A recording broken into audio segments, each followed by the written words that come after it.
And now to art and efforts to establish the very first standalone fine arts museum in Las Vegas. Organizers aim to open the Las Vegas Museum of Art in Symphony Park in 2029. The project is expected to cost $150 million. Before passing away in 2025, esteemed businesswoman, philanthropist, and arts patron Elaine Wynn called this museum a personal legacy project. A longtime donor to and board member of the Los Angeles County Museum of Art, also known as LACMA, Wynn enlisted LACMA to help develop the Las Vegas Museum. Heather Harmon is its executive director, and in a recent interview shared how this partnership came to be. The project really was galvanized in the end of 2022, where LACMA was accomplishing such major milestones, including fundraising milestones, that it just felt like now was the time to advance the Las Vegas Museum of Art. And there has been some pushback from LACMA, the Los Angeles County Museum of Art, from its patrons. Why are you going to take funding and its artwork and bring it to Las Vegas instead of keeping it in Southern California? So we're not taking funding, we're partners. So the Las Vegas Museum of Art is autonomous. It has a separate board, a separate governance structure. We fundraise for our efforts. And you're still fundraising, right? We are still fundraising. But what will work with LACMA is a deep partnership that really stems from programming.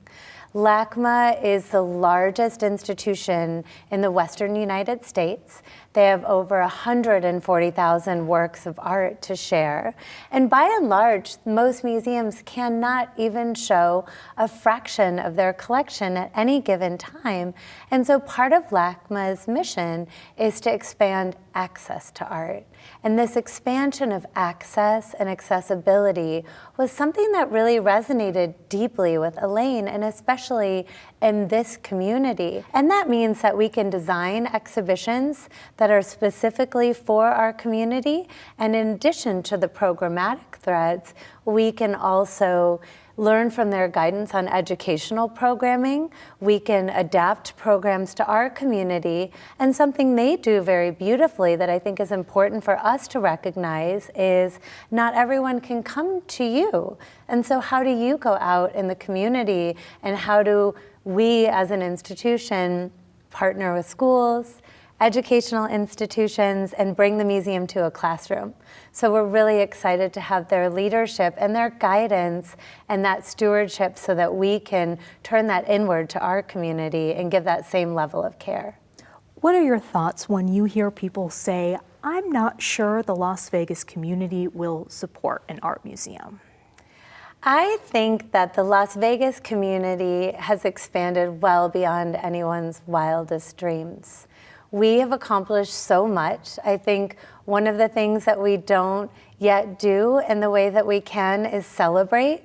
We are a young city, and everything we've done as a young city is extraordinary. And I think the more we grow, and I know this is very important to our mission, is that we give this cultural grounding to the millions of people that make the magic of Las Vegas happen. And so I think very intentionally we wanted to be in Symphony Park.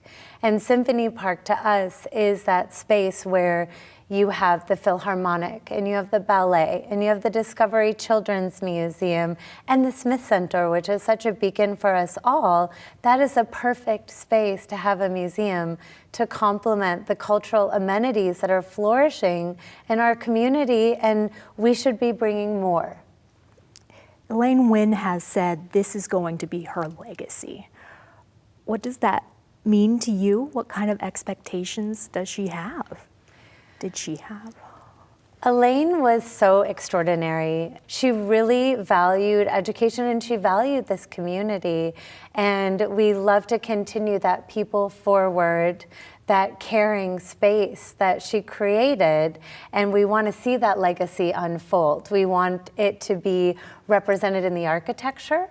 We want it to be represented in how welcoming the institution is, and we want it represented in the level of care that we give to our community, a community that she loved so much. Tell me about the architecture. Did she have her fingerprints on that? It's beautiful. She did. She selected the most extraordinary value and mission-aligned architect So that she we selected could him. ever have dreamed of. Elaine, along with the board, chose Francis Carré to design the building. And Francis is a Pritzker Laureate, which is essentially the highest level of award you could receive in excellence for architecture. He is from Burkina Faso in Africa, and he lives and works in Berlin, but he really started his career building schools and education spaces and spaces for people and spaces for community. And he had such a strong sustainability grounding.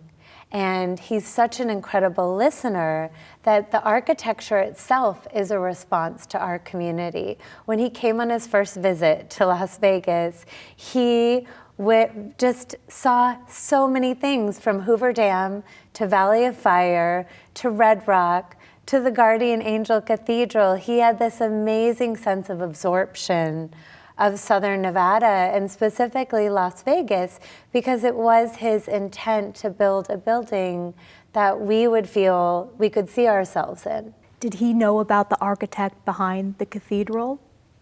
So when he came, it was his first visit to Las Vegas, and we were able to share with him the history of Paul Revere Williams, which he immediately responded to. And Paul Revere Williams is such an icon of modernist architecture, and for us to have such a significant work of his here in Las Vegas, and that is a space that we take visitors and we enjoy giving tours of it. And I think when people see it, it's unexpected. They get a different perspective of Las Vegas. And Las Vegas is such an image. Everybody globally has an idea of what Las Vegas is. And I think what a cultural institution has the possibility of doing is writing that story for us, is giving us a space and a place where we can message out who we are, and we can start to participate in the narrative. Groundbreaking on the Las Vegas Museum of Art is set for 2027 with a grand opening in 2029.